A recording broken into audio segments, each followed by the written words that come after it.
This is my first reading of Sexy Assassin. It's an extension of Neighbors with Benefits. It's not a, what would you say?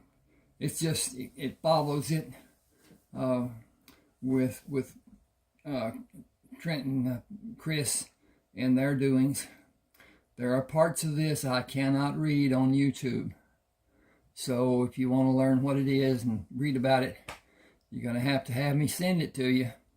I will send it to you on a contention, and you can read it, see if you like it, determine if you want to pay for it, or if you would just as soon not have any more dealings with me and my books. I have 31 eBooks. I enjoy all of them, but then again, that's my taste. I enjoyed Louis Moore. He was one of my favorite authors. I do not care much for the writing of some of the greats. Most of that, from what I saw, was just boring. But then I'm exceptional in some degrees of what I like and don't like. At any rate, I'm going to start here with Chris and Trent and what they do with their lives after the Neighbors with Benefits concludes. This is Chris talking. I just leave it that way for you to enjoy understanding later on. See anything you like? She stood in the doorway with her left hand on her hip and her right hand high up on the door frame.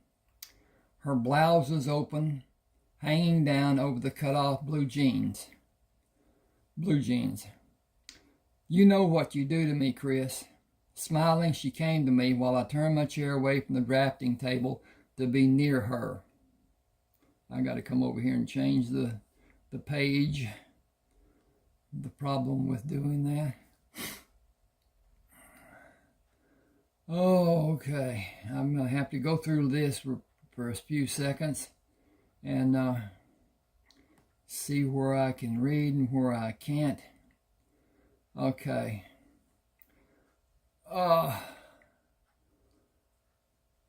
She pulled back from me. I have a business offer for you. I have a client in Belcher who wants to build an arboretum onto her house. She may even give us a bonus if we are able to show her husband how he will benefit from having it built. With curtains done as she wants them, will add excitement to being butt naked anytime they may want to be. I have specs for the work she wants to be done. Will you do the design work? You know I can't leave. Chris gave me a solemn look. I know you are always using your telephone to instruct the different superintendents and foremen on what is needed. She looked down and brought her eyes back to gaze at me. You will have a telephone at your disposal, except during the time you are meeting with her husband. Once we arrive, security will take it and anything else that might be used as a weapon while we are in the house. It will not be a long visit. The business meeting itself should take less than an hour, and we can be on a plane headed back to Dallas before noon. The entire trip will have you back home in less than 2 days. He will not see anyone on the weekend. We will need to pick 2 of your least busy days, and I'll make the arrangements. She furrowed her brow and gave me a knowing smirk. If you need more of an incentive, try $2,000. You will still be on the job here should you be needed. The mobile telephone provided is the latest model and allows you to use a set of towers for transmissions guaranteeing clarity. You could use a portable fax machine that also uses the towers. She pressed her lithe body against mine. If you don't tell anyone you're out of the office, your absence will not be noticed by anyone. I thought about the extra money. $2,000 for 2 days of flying across Texas and back was certainly one hell of an incentive. Using a mobile phone would not be a change from my normal communications, and I would tell everyone who needed to call me to use the mobile number. The facts was what brought me to agree. I gave a terse nod. I can't be gone longer than 2 days. Someone might come by unexpectedly. Some people like to do that.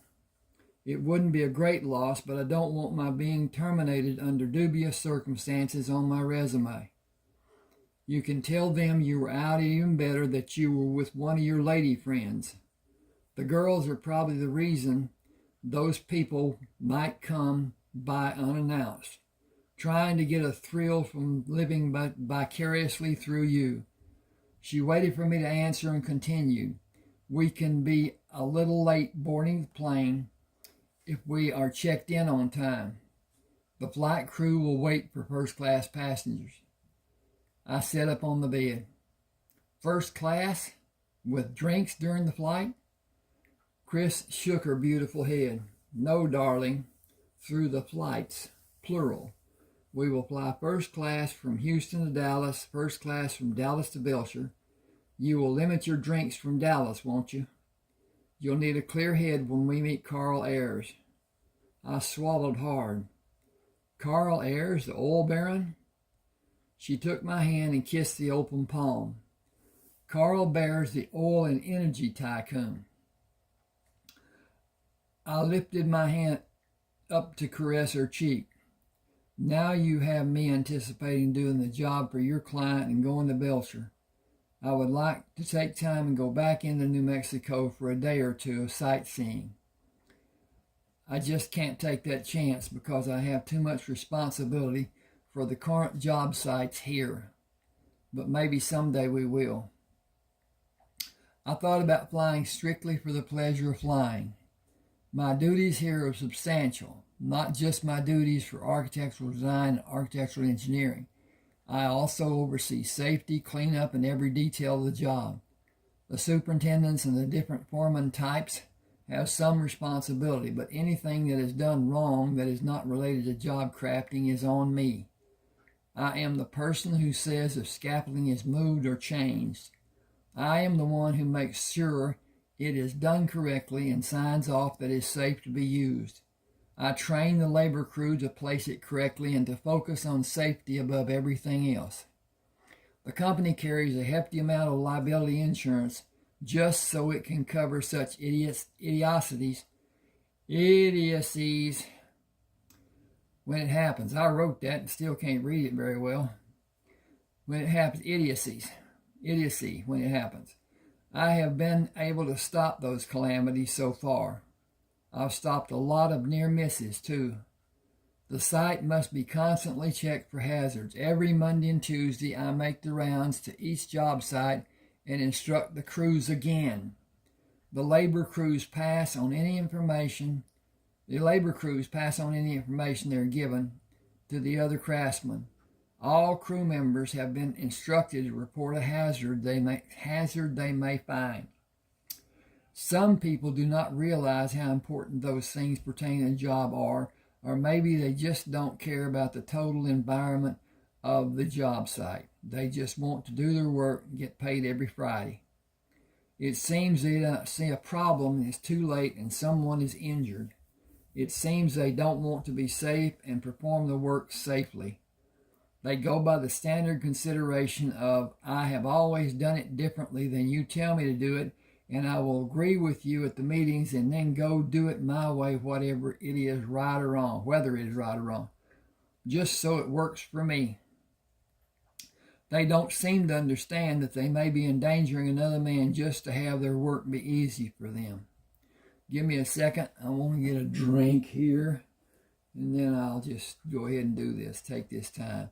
When I accepted the position of architect, I did my duties to the letter. The second week I was on the job, a 2-tiered scaffolding fell and 2 workers sustained minor injuries. To be allowed to continue working, they both signed statements absolving the company and took responsibility for their pushing the scaffolding over. It was poorly built and inadequately anchored. It was not level and the footings were not properly supported. All those factors led to the section of scaffolding falling. The company fired the superintendent and 2 of the foremen. I was called to company headquarters in Houston, assigned the directing of the normal physical operations for each of the job sites. Nothing was mentioned about compensation for those extra duties. The next week, I was called to the headquarters again for more work assignments. I balked. I said I could not do half the work they were asking me to do if I did it properly and if I worked 16-hour days, 6 days a week, and 10 hours on Sunday. I was asked to do the work that did not pertain to the responsibilities of architectural engineering. I said I would not continue unless I was given competent people who I could supervise. An assurance was given that competent people would be placed in positions to do all the needed work that is in the scope of their job title. The promises were empty. People were hired that were said to have experience in positions they were hired to do. I was constantly on the phone trying to help those incompetent people. I endured the situation a total of 4 days. I drove to Houston and wrote my resignation at the desk of secretary for a vice president who did not have time to see me. I gave her the resignation and left the building. My answering machine was loaded with calls from people of every level of management from the company when I got back to the house. While I was listening to those beratings and threats, the company president called with imploring requests for me to call his private telephone number. I waited and considered what I would tell him. When I felt I had the proper notes written, I was certain I would be able to convey exactly what I wanted to say. I was not given the opportunity to utter even one syllable. He immediately began after I said, "I am Trent Fremont. Whatever you want will be done. Come to the office of the personnel manager and hire those people you want. Make your own selections for interviewing. Just get the projects running smoothly and efficiently. You are now the district construction manager and project engineer for the Houston area. You will continue in the scope of responsibility you've been so faithfully executing. You have complete control of all phases of construction in the Houston area and assignments of lesser responsibilities with provisions of responsibility for hiring and termination of all personnel. You will have your salary double with the same benefits you have now provided by the Paranat Corporation." Then he asked if I accepted the offer. I agreed to his offer, then told him I would need 2 weeks to get people hired and everything working as it should, or he could accept the resignation I had submitted. He thanked me and told me to call him using the private number at any time. Day or night, it did not matter. That is the scope of my responsibility to the company. I have the last word, and good or bad, it is to my acclaim or denigration. Okay, I can't take time off until all the projects are finished. If it is somehow discovered that I left the area, I will be reprimanded or possibly terminated. With the use of the mobile telephone and the ability to send the fax in a matter of only a few hours, I should be safe from incriminations. Hang on a second.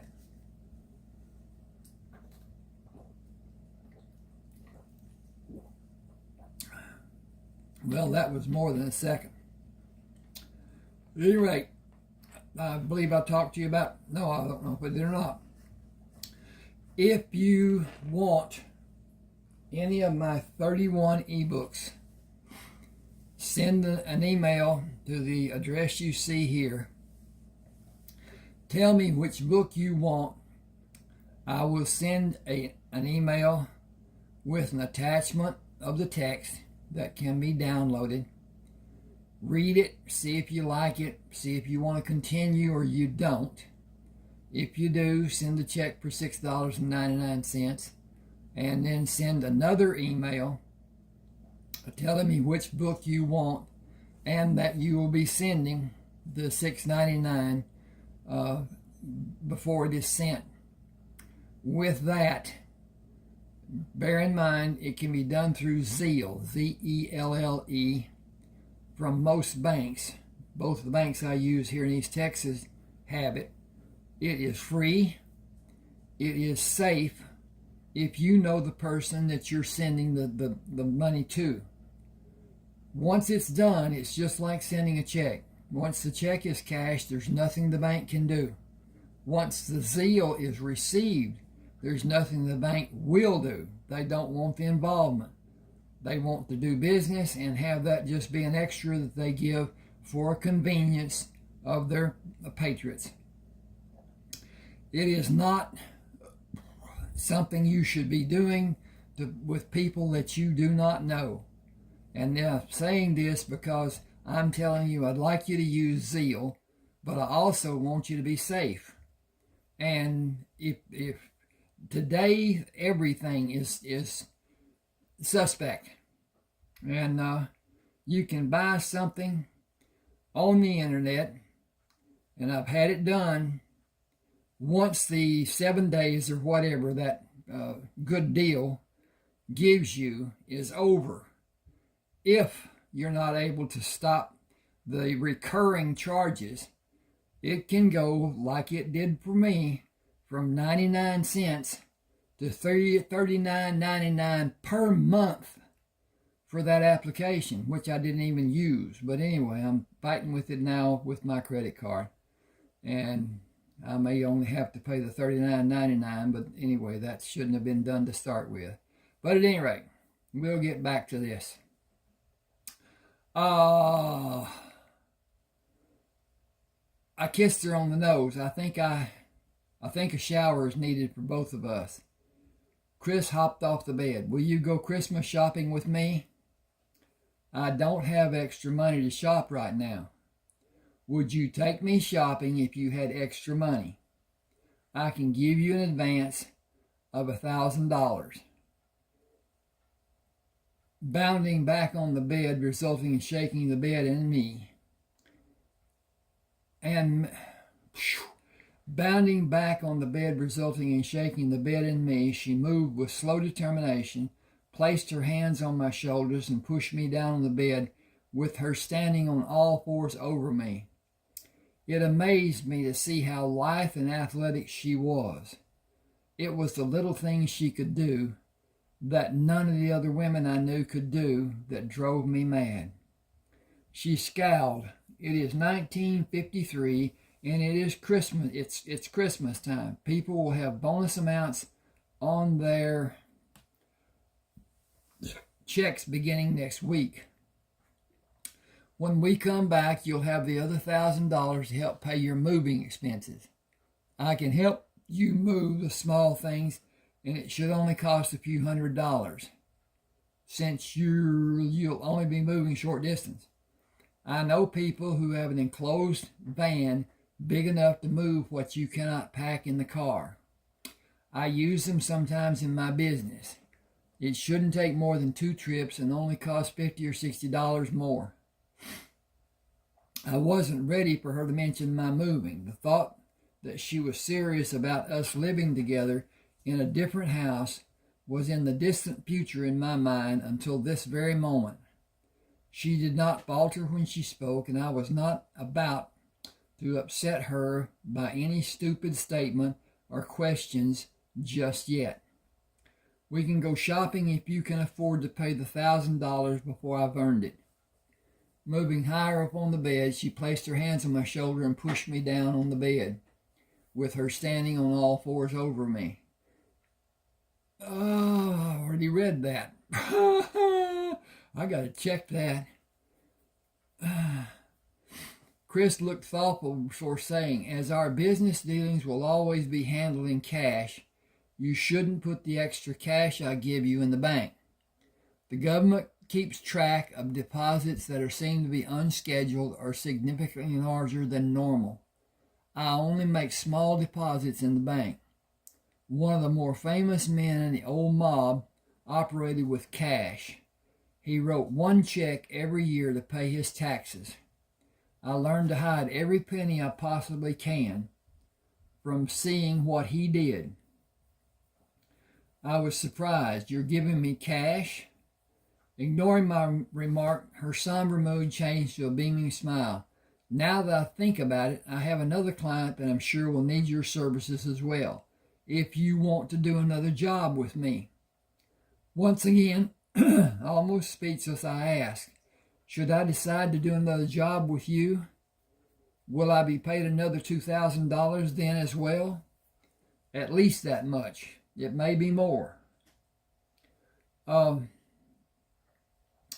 paused to gaze at her for a few seconds. I had more questions than my mind could frame for expressing. Her beautiful smile and the warmth of her eyes continued. She had captured my heart, and her smile warmed me like no one ever had. You know how little I make working for Paramount Corporation, even with my wages being doubled, don't you? I don't pay for this house or the utilities. It's owned by the company I work for.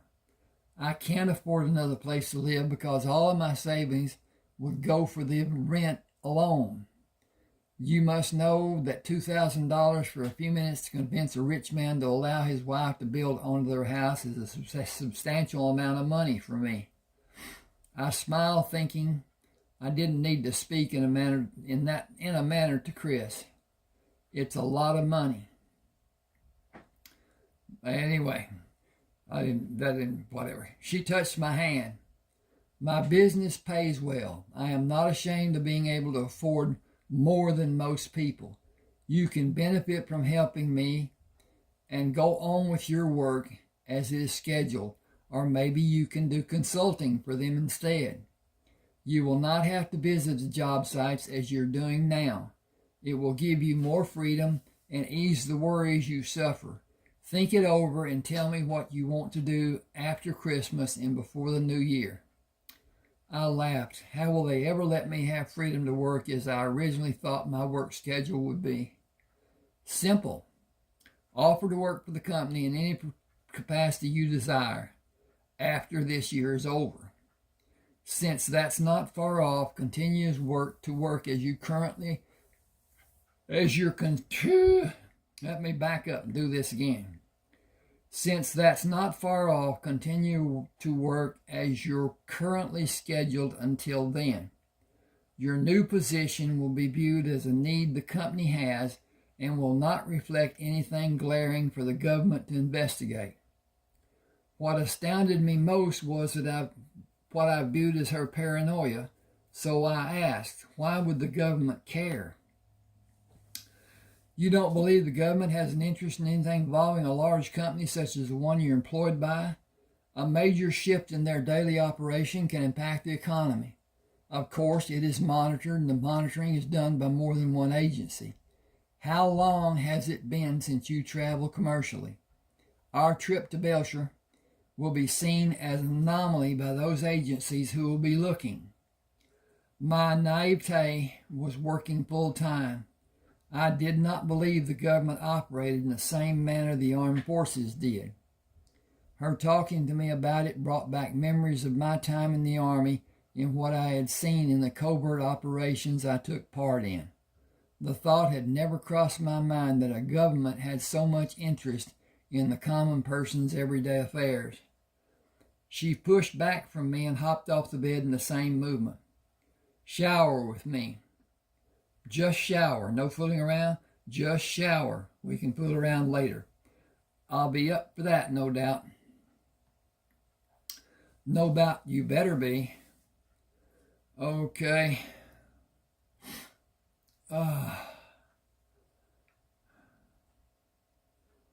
Okay.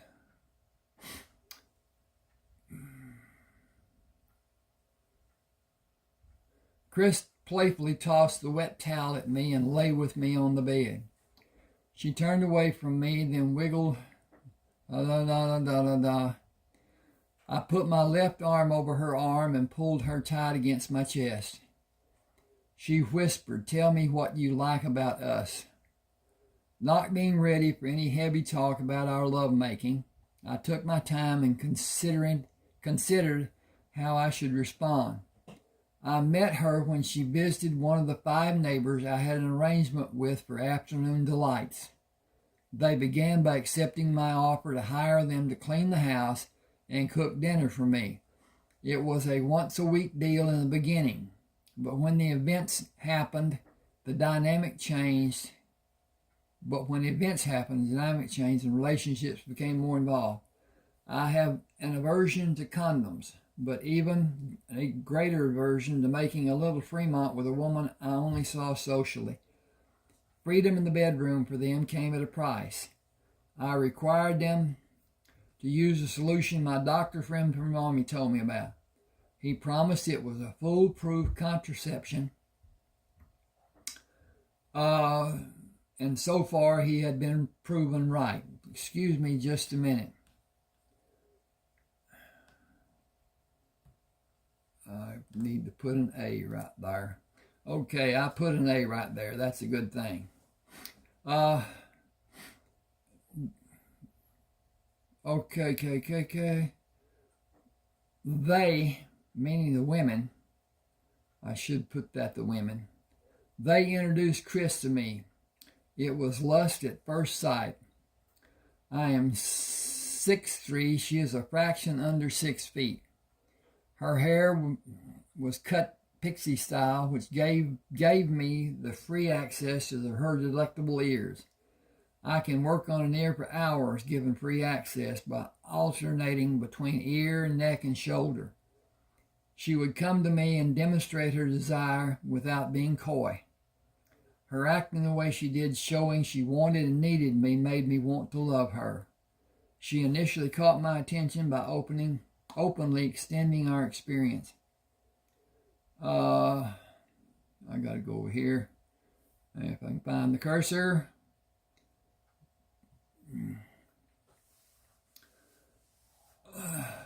Chris made certain our encounters were mutually satisfying.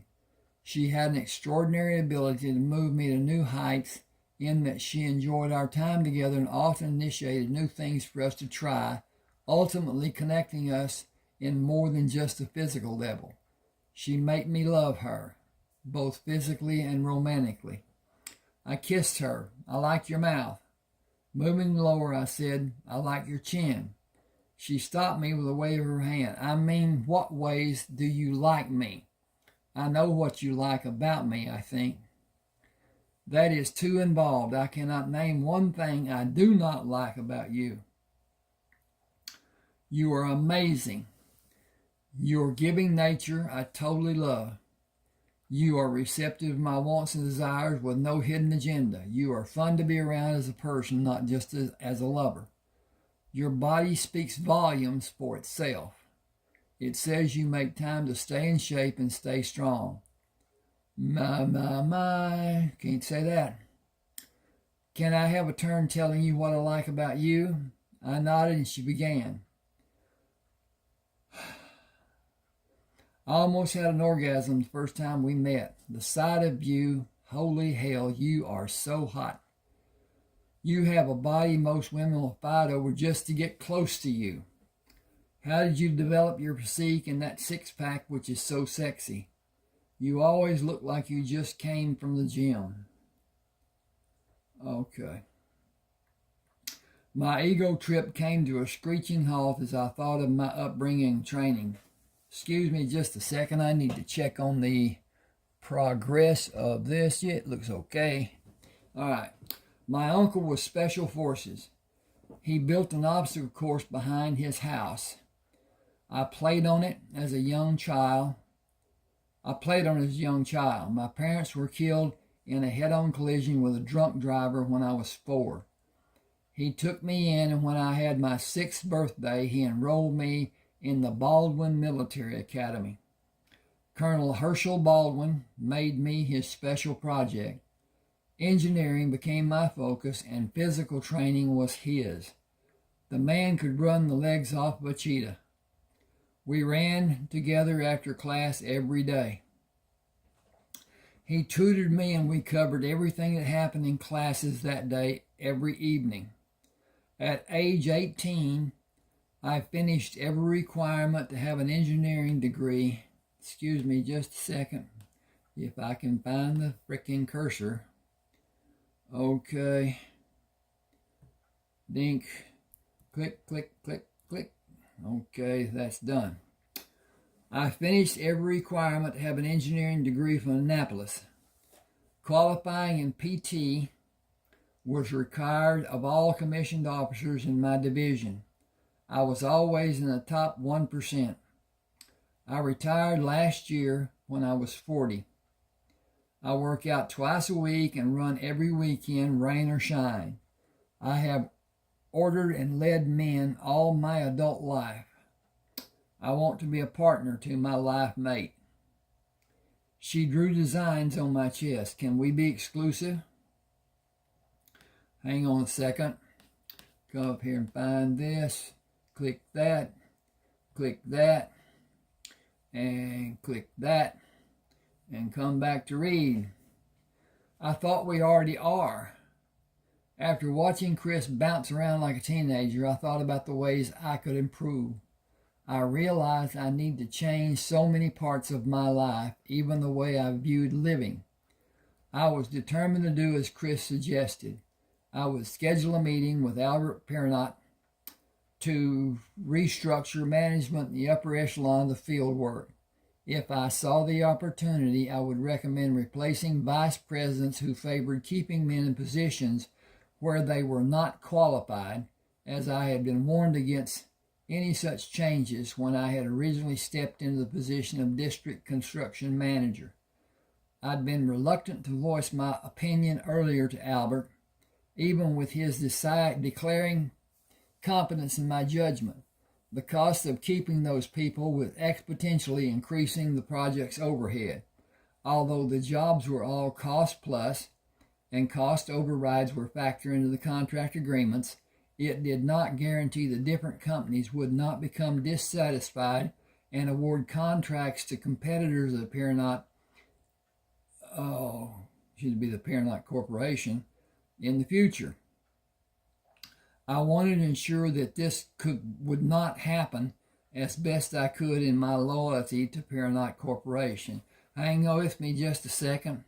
I should fix this and wheel and then come back. And this is that. And this is this.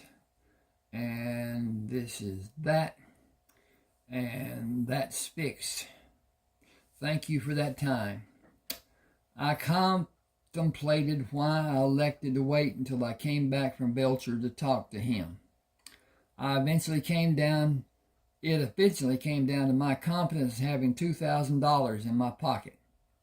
With my monthly military pension and $10,000 I had in the bank and $2,000 extra, I could survive at least 6 months without a regular payday from Perrott Corporation. Perspective. I was living my life by whatever I perceived. I was in bad need of changes. I'd never been one to hesitate until now, nor was I ever solely responsible for my life until now. Time for action was long overdue. I got to find the tax over here too. Okay, give me just a second. I'll do this again and click this and click that and come back. Okay. Here we go down here. Time for action was long overdue. Tuesday afternoon, I heard Chris drive under the carport and met her at the side door. He didn't like met. Why not? And yeah, tries to get me to meet her at the side door.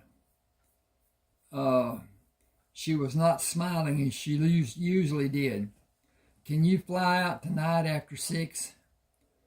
I just finished the drawings and I have my bags packed after I put the drawings in the tube, shower, shave, and dress, I can be ready. She pushed into me and brought her arms up to pull me to her. Make love to me first. I'll make it good for you. That has never been hard for me. With an impish grin, she said, it better be hard. I bent to kiss her. You are the absolute best. You are the best in every comparison I can make. Gotta find this again. Okay, there it is. She pushed against me. I want you to tell me how someday. I thought, why wait? No woman kisses as good as you. No woman kisses in so many ways as you. No woman feels as good in my arms as you. No woman excites me as you do. No woman cares for me as much as you do. You may not be my perfect woman, but you are my perfect right now woman. You stole that saying from me. Did you generate it first? No. I chuckled. Then I might have been the originator. Again she said, no, I heard it long before I met you. Now come to the spare bedroom with me. I pulled her to me. You know how long it will take to finish. I need to get ready to go.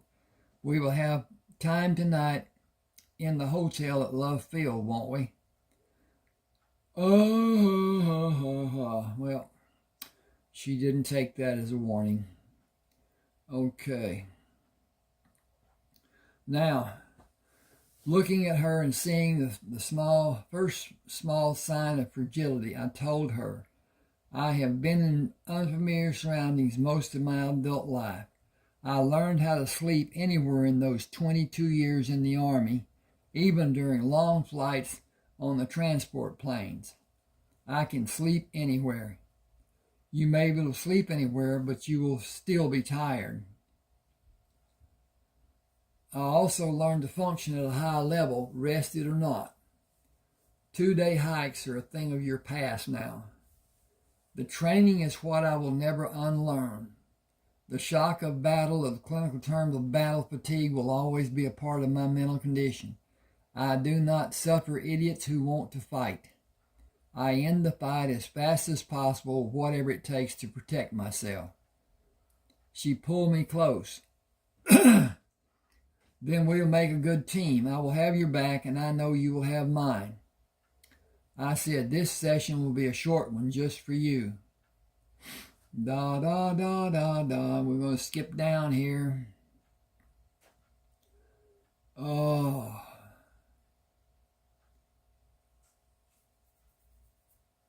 Chris pitched the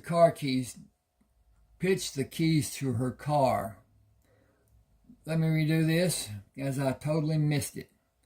Chris pitched me the keys to her car. Please drive. I want to be close to you. The airplane was not crowded, with 22 passengers seated in coach and 6 in first class. The stewardess checked the others and closed the door when she came in the first class compartment. She was very open about her interest in me. Will you stay in Dallas long? Chris made her feelings known. We're flying to Belcher, New Mexico after this flight. Maybe he can see you after we come back to Dallas. She bent slightly toward me. My name is Martha. I have 4 days off when we get to Dallas. I extended my hand without standing. I am Adam Freeman. She took my hand in both of hers. I will give you my number later. I smiled. I'll appreciate you doing that. This is a short flight. I did not want to miss the opportunity. I will make preparations to serve you now. What will you have to drink? Chris said vodka and tonic. I smiled. Bailey's if you have it. It will be my pleasure to serve you. Bailey's it will be. Chilled? Chilled will be great. Can you please help me keep them coming? Can you please keep them coming? It will be your guilty pleasure. She moved away but spoke loud enough for me to hear. Coming will be my guilty pleasure too. Chris leaned over and partially covered her mouth to shield the sound from the other people in the compartment. It had little effect from the expression of the other passengers. Hit the turn this page button. Nothing like being obvious, but it's something I might have done if I was in her place and limited by lack of privacy and the small amount of time this flight will take. I would not allow an opportunity to pass without some type of opening conversation to test your receptive behavior. Martha might lose her job if someone complains, but will probably not happen, and her risk was minimal. Since you aren't wearing a wedding ring, she was not certain if we are traveling together. She saw a tall, strong, handsome, exciting man and did not hesitate. I admire her courage, but not her instincts. There was nothing I could say. I was flattered by the boldness of her approach. I was not in position to accept her offer, but I did want the extra attention she might give me during the flight. I felt the effects of the three drinks I had in the span of an hour and a half. Martha brought the fourth drink. This is the last of the Baileys. Do you want something else later? I am grateful to have what you have been so kind to bring. I believe I will drink this and rest through the remainder of the flight. It will be a long flight to Belcher. She took the empty cup, placed the new drink in the fold-down tray, and slipped the card into her slipped the card with her telephone number beside the cup. Call anytime you like. I don't get to Dallas very often. She smiled. Call anytime you like. I will be expecting your call. I will not make any promises, so don't be disappointed. I have a very busy work schedule. If I do call, it cannot be a long conversation. It is a long way from Houston to Dallas. She said, I'll take whatever I may get and be happy with it.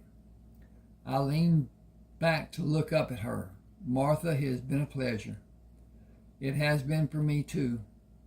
Turning to go back to the nurse steward's station, I believe she put a little extra wiggle in her walk. Chris was busy with her fifth drink and was not feeling any pain. She would come to Houston if you asked her to. I set up to reach the drink. I don't intend to ask, as I don't intend to call her, nor do I intend to come back to Dallas. You never know. What does that mean? Gotta flip the page. Okay. Just that there may be lots of reasons for you to come back. Offhand, I don't know of any. That's what I mean. You never know. You told her we were flying to Belcher. No hotel for us tonight then. We will spend the evening with Charlotte Ayres and be in separate bedrooms tonight. We will have breakfast and meet with Carl Ayres before lunch. He will be back at the house sometime after 9 in the morning. I leaned back and enjoyed the coolness of the fresh Baileys. Love Field was an old Army pilot training center with 3 runways. We walked and carried our bags past 7 access doors where people went to and from different flights before we finally reached the opposite end of the terminal. The buzz Chris had was gone before we came to the gate we were departing from. We were to depart from. This could get old rather quickly. We flew from Houston on one airline, and we will fly from here on another. I've always wondered why transportation inside the terminal is not provided. The infirm are given wheelie chairs. Why not give everyone a ride? Gotta find the cursor again. I said the baggage handlers provide the wheelchair rides. Prices would be exorbitant for everyone to be pushed in a wheelchair, especially the distance we just walked and carried our bags. I looked back in the direction we had walked. It is so far from here to the gate where we arrived. I can't see it now. I couldn't see it even if all the people were not in the terminal. Chris said they are mostly day travelers. Business is booming, and these are probably men who travel every day. How many women have you seen? Very few. It is 1953 and women are not accepted in the business world. I will not ever be one of the unemployed.